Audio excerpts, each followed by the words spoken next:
This video is for documentary purposes only. Anything shown here is in legal states, 100% legal. Nothing shown is harmful or dangerous.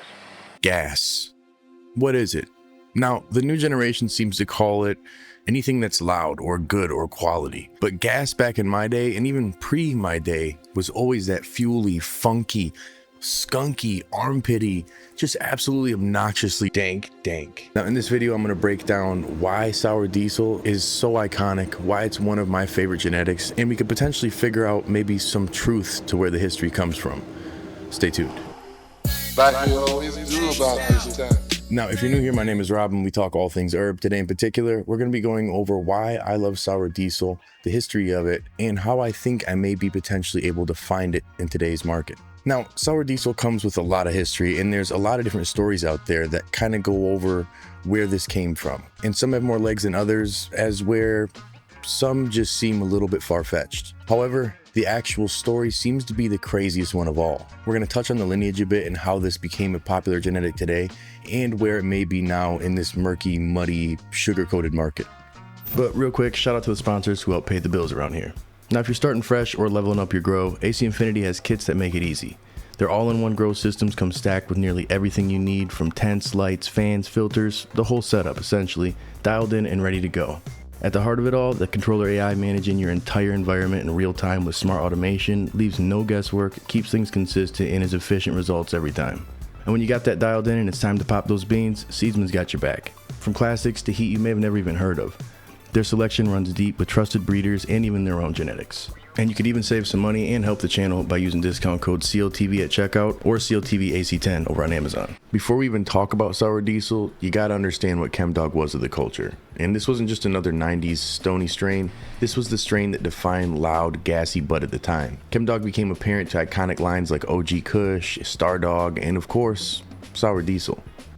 That funk, that fuel, that knock you out potency, that all traces back to Chem. It was elusive and it didn't come from Amsterdam. It didn't hit High Times covers right away, and that's because this was grassroots. It was passed around by clones, never seeds, and if you had a Chem cut, you were connected. And that exclusivity made it even more legendary.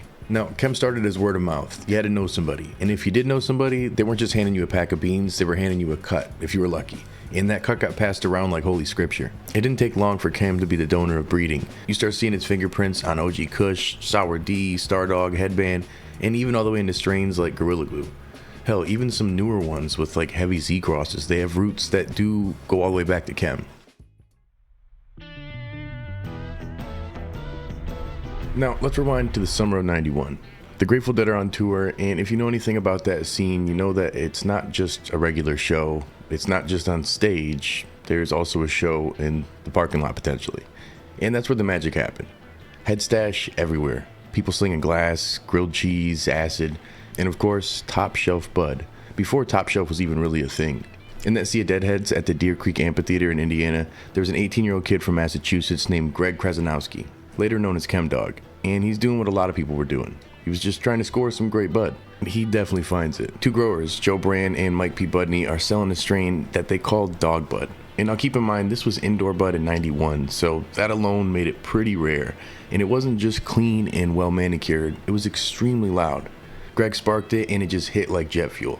That chemical, skunky, funky aroma just burns into your brain and you don't forget about it. Now, believe it or not, Greg threw down 500 bones for this ounce, and there's big money at the time and even big money now. And he begged them to send more, which they do. Two Z's show up at his doorstep in Massachusetts. One of those bags contains some seeds. 13 seeds to be exact. And this is where things kind of take a turn, because these seeds were complete fluke. This was supposed to be Sensimilia, seedless bud, no stems, no seeds, obviously the stem on the bottom, but very minimal. So the fact that there were any seeds at all makes this story already wild. Now, Greg pops 4 of them. One's a male, which gets cold, but the 3 females he keeps in are known today as Chem B, Chem Sister, and most importantly, Chem 91. Now, it was named that way for its unique chemical stank, and the year it was grown was 91, so Chem 91 made sense. Back in 91, cannabis wasn't craft. It wasn't on dispensary shelves, and nobody was testing terpenes in a lab. This was outlaw botany. You didn't get strain names on a label, you got them from a dude named Rick in a parking lot. And if you were lucky, it smelled like roadkill or pine saw, but most likely it was some brick with a million seeds in it. Now, indoor grows were rare, expensive, and mostly experimental. Most people were still growing outdoor, and if you got your hands on that true indoor dog bud, that was like finding the holy grail. And Greg knew that. That's why he didn't just smoke the ounce and forget about it. He chased the seeds, the story, and eventually the legacy.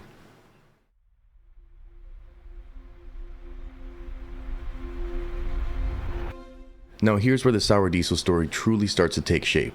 According to an article by Danny Danko titled 25 Years of Chemdog, another jam band played a big role in this, and that was Fish's 1992 show at the Roseland Ballroom in New York City.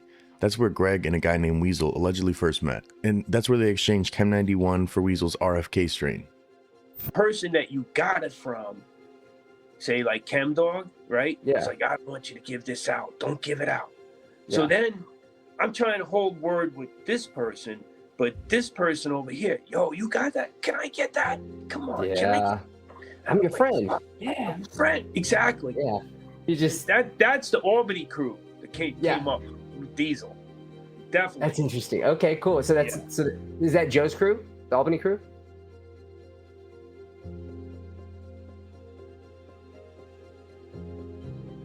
AJ was a known cultivator in the New York scene and especially was tied to the Wetlands Music Club crowd, which was a hotbed at the time for counterculture, jam bands, and East Coast underground heads. The article also states AJ named an accidental cross at Chem 91 and an unknown Hermie from Weasel's grow room, Diesel, which then later got the name Sour Diesel by those friends in Albany. And eventually that became the famous New York City Diesel and AJ Sour Diesel. I had one seed that I started growing, and I, in like a doorman building in Manhattan. V and M up in who had rented a house and moved from Albany to the Catskills to build a grow. They were growing their plants, they were calling Diesel 1 and Diesel 2.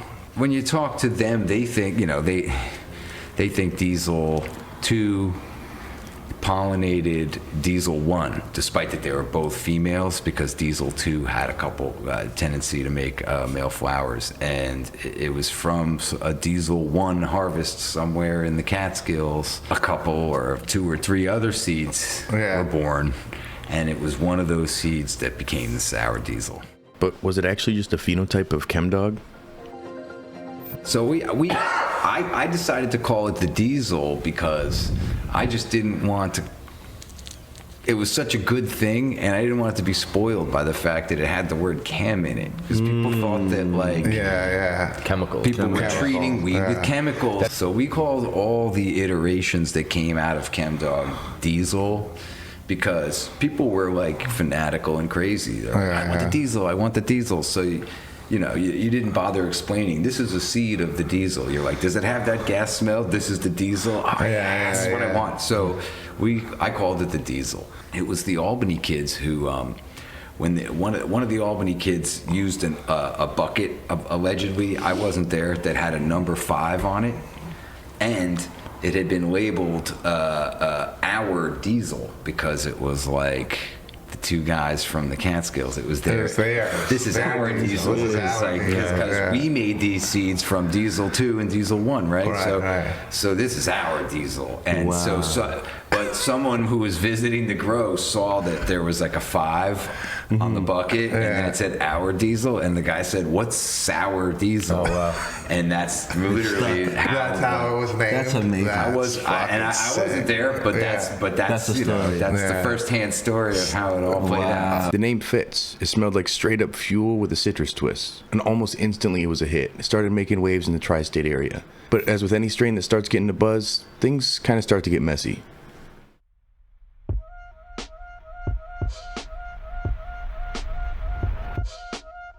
Now, the East Coast Clone Wars didn't spread quietly. It became a beef. Growers were quickly backdooring clones, hiding mother plants, and undercutting each other constantly. But regardless of the drama, the hype was totally real, and by the mid-90s, Sour D was one of the most coveted strains in the East Coast. It had the smell you could recognize in the next borough, and it was hitting clubs, smoke circles, and even made its way overseas to Amsterdam. And it wasn't just a good strain, this was a cultural landmark. New York's underground grow scene in the 90s wasn't like California's hills or Oregon's forests. This was closet grows in Bronx apartments, basements in Queens, warehouse grows deep in Brooklyn maybe. You weren't flexing your grows on Instagram, and you weren't keeping it really loud. You were keeping it low and tight and cash heavy oftentimes. And Sour Diesel seemed to thrive in that environment. The demand was so insane growers couldn't keep up, and if you had Sour D, well, you could usually name your price. The music scene caught onto it too, and it was in bars, studios, and street corners.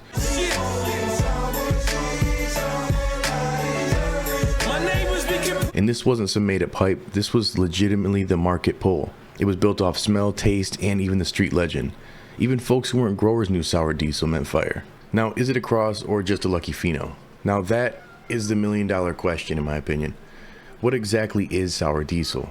Now, whether you believe sour diesel is a phenotype, a cross, or just a renamed genetic, it's one of the most influential strains in the last 30 years. It completely changed the game on the East Coast and all over the world. So where is sour diesel now? Well, these days sour diesel isn't on every menu like it was back in the 2000s. And now it's really about the dessert terps, candy, cookies, gelatos, rainbow sherbet, and all that. But that doesn't mean that sour D disappeared. It just got buried underneath a lot of sugary avalanches. And you'll still find breeders holding on to the original AJ cuts or working with BX projects. Now, ask anyone who's been growing for over 20 years and they'll probably tell you, the real sour diesel, that cut, that vibe, it's definitely a unicorn now, and it's kind of hard to find. You may find something comparable, but usually isn't the same. And here's the thing, just because it says sour diesel, it does not mean it's actually sour diesel. What you're smoking may be far from the real thing. As sour diesel blew up in the late 90s and early 2000s, everybody wanted it, the demand was crazy, but instead of waiting on the actual cut from AJ or getting it from somebody in the loop, people started just slapping names on whatever that had a little bit of a funky, fuely note. And if it burned your nose, call it sour D. Then the market got flooded with knockoffs, S1s, and bunk crosses that just didn't hit the same. Some seed companies were popping S1s and they were selling them as authentic. But the reality, most didn't really have the same terps, the same stretch, or that sour smack in the face funk. The common problem with the fakes is usually a weak smell, more the earthy or generic gas than the actual sour diesel funk. No real electric effect and kind of just sleepy, stony buzz. Some versions were crosses labeled as sour D that had nothing to do with actual chem or mass super skunk at all, like a Chemdog times a haze or skunk hybrids with no chem lineage at all. Hell, even some Northern Lights crosses got the name slapped just onto it to push the bags. And on the flip, breeders with the real AJ cut started dropping verified BX sour diesel without losing that sauce. So shout out to folks like Top Dog, Karma Genetics, and those who are preserving that East Coast sour diesel line. But most of what's labeled in these jars and these dispos today, honestly, is not the same. Now, luckily, I've had a few phenotypes of the headbanger that definitely lean more on that sour diesel, and those are by far my favorite. Having that Biker Kush bred into it definitely makes it more unique, and I think that that's what made me want to rehunt this genetic as well. Now, finding an original sour diesel is definitely going to be difficult, but the closest thing that I've found is this, and also an East Coast sour diesel cross that came from people under the Stairs genetics.